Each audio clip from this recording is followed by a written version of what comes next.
യുദ്ധത്തിനിടയിൽ അമേരിക്കയുടെ ഒരു സുരക്ഷാ റിപ്പോർട്ട് പുറത്തു വന്നിരിക്കുകയാണ്. ഇത് ഒരു ഞെട്ടിക്കുന്ന സുരക്ഷാ റിപ്പോർട്ടാണ് എന്ന് പറഞ്ഞാണ് മാധ്യമങ്ങളെല്ലാം പുറത്തുവിട്ടിരിക്കുന്നത്.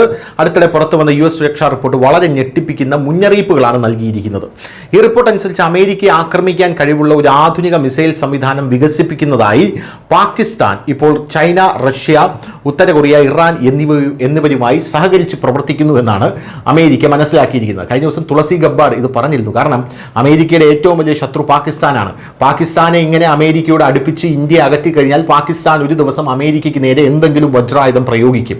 തുളസി ഗബ്ബാർഡ് ഉദ്ദേശിച്ചത് കുറച്ചുകൂടെ ഇലാബറേറ്റ് ആയി പറഞ്ഞു കഴിഞ്ഞാൽ പണ്ട് ഒസാമ ബിൻ ലാദനെ വില കുറച്ച് കണ്ടതാണ്. പക്ഷേ വേൾഡ് ട്രേഡ് സെൻറ്ററിൽ ഒസാമ ബിൻ ലാദൻ, അതായത് അഫ്ഗാനിസ്ഥാനിലെ ചെറിയൊരു തീവ്രവാദി എന്ന് അമേരിക്ക മുദ്ര കുത്തിയിരുന്ന Osama bin Laden world trade സെൻറ്ററിലേക്ക് വിമാനം ഇടിച്ചിറക്കിയതിൻ്റെ നാണക്കേട് ഇപ്പോഴും മാറിയിട്ടില്ല എന്നുള്ളതാണ് തുളസി ഗബ്ബാർഡ് പറഞ്ഞതിൻ്റെ ഒരു വിശാല അർത്ഥം എന്ന് വേണമെങ്കിൽ നമുക്ക് എടുക്കാം. അതുകൊണ്ട് പാകിസ്ഥാന് വില കുറച്ച് കാണേണ്ടതില്ല എന്നുള്ളതാണ് ഈ റിപ്പോർട്ടിൽ സൂചിപ്പിക്കുന്നത്.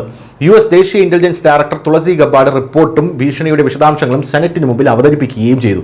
ബുധനാഴ്ച യുണൈറ്റഡ് സ്റ്റേറ്റ്സ് സെനറ്റ് ഇന്റലിജൻസ് കമ്മിറ്റിക്ക് മുന്നിൽ 2026 വാർഷിക വിലയിരുത്തൽ റിപ്പോർട്ട് അവതരിപ്പിച്ചുകൊണ്ട് തുളസി ഗബ്ബാർഡ് പറഞ്ഞു, റഷ്യ, ചൈന, ഉത്തര കൊറിയ, ഇറാൻ, പാകിസ്ഥാൻ എന്നിവ ആണവ പരമ്പരാഗത പേലോഡുകൾ വഹിക്കാൻ കഴിയുന്ന പുതിയതും അത്യാധുനികവുമായിട്ടുള്ള മിസൈൽ സംവിധാനങ്ങളെക്കുറിച്ച് ഗവേഷണം നടത്തുന്നുണ്ട്.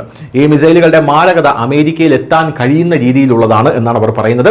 ഈ രാജ്യങ്ങൾ തങ്ങളുടെ ആണവായുധങ്ങൾ കൂടുതൽ കൃത്യതയുള്ളതാക്കുകയും ഏതൊരു മിസൈൽ പ്രതിരോധ സംവിധാനത്തെയും പരാജയപ്പെടുത്താൻ കഴിയുന്ന സാങ്കേതിക വിദ്യയിൽ നിക്ഷേപിക്കുകയും ചെയ്യുന്നുണ്ടെന്ന് റിപ്പോർട്ട് ഊന്നിപ്പറയുന്നു. ഇന്ത്യ പാകിസ്ഥാൻ ബന്ധം അതിനെക്കുറിച്ചും റിപ്പോർട്ടിലുണ്ട്.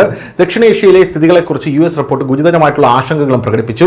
ഇന്ത്യയും പാകിസ്ഥാനും തമ്മിലുള്ള ബന്ധം ഇപ്പോഴും ആണവ സംഘർഷത്തിന്റെ അപകട സാധ്യത ഉയർത്തുന്നുവെന്നും പ്രത്യേകിച്ച് ഇരു രാജ്യങ്ങളും മുൻകാലങ്ങളിൽ മുഖാമുഖം നേരിട്ട രീതി കണക്കിലെടുക്കുമ്പോൾ സംഘർഷങ്ങൾ വർദ്ധിക്കാനുള്ള എല്ലാ സാധ്യതയും ഉണ്ടെന്നും ജമ്മു കശ്മീരിലെ പഹൽഗാമിൽ നടന്ന ഭീകരാക്രമണത്തെക്കുറിച്ച് പരാമർശിക്കുമ്പോൾ അത്തരം സംഭവങ്ങൾ ഇന്ത്യയും പാകിസ്ഥാനും തമ്മിൽ ഒരു യുദ്ധത്തിന് തിരികൊളുത്തുമെന്ന് റിപ്പോർട്ട് പറയുന്നു.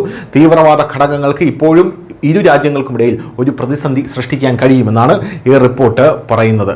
എന്തായാലും തുളസി ഗബ്ബാർഡിൻ്റെ ഈ റിപ്പോർട്ട് ഇപ്പോൾ പാശ്ചാത്യ മാധ്യമങ്ങൾ വലിയ വാർത്തയാക്കിയിരിക്കുകയാണ്. News desk, news Malayalam.